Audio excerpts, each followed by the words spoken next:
In today's video, I'm going to show you how to disable suggestions in Trello quickly and easily. If you're tired of seeing suggested boards, tips, or automated recommendations inside your Trello workspace, this step-by-step guide will help you turn them off in just a few clicks.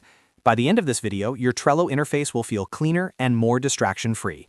If this tutorial helps you out, make sure to hit that like button and subscribe to the channel for more simple and practical Trello tips. All right, let's jump right in. First, open your browser and go to Trello.com. Log into your account if you're not already signed in. You can access this from any board you're currently working on, so if you already have Trello open, that's perfectly fine. Just make sure you're logged into the correct account where you want to disable suggestions. Once you're inside Trello and viewing your board or dashboard, look up to the top right corner of the screen. You'll see your account icon.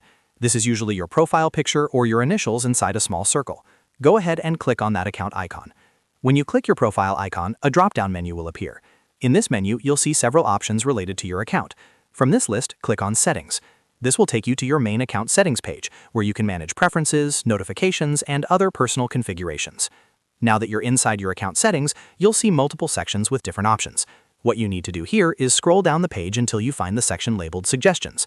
Depending on updates to Trello's interface, this may be slightly lower on the page, so just keep scrolling until you see it clearly. In the Suggestions section, you'll find an option that allows you to disable suggestions. These suggestions can include recommended boards, tips, or automated prompts that Trello shows to improve your workflow. If you prefer a cleaner experience without these prompts, this is where you control that setting. Next, simply click on Disable Suggestions.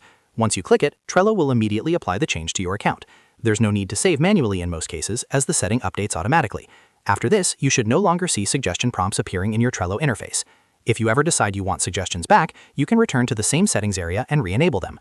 But for most users who prefer a minimal and distraction-free workspace, keeping suggestions disabled can make project management feel much more streamlined. And that's it. That's exactly how to disable suggestions in Trello step by step. It only takes a minute, but it can make a big difference in keeping your boards clean and focused. If this video helped you, make sure to like this video and subscribe to the channel for more Trello tutorials, productivity tips, and simple software how-to guides. Thanks for watching, and I'll see you in the next video.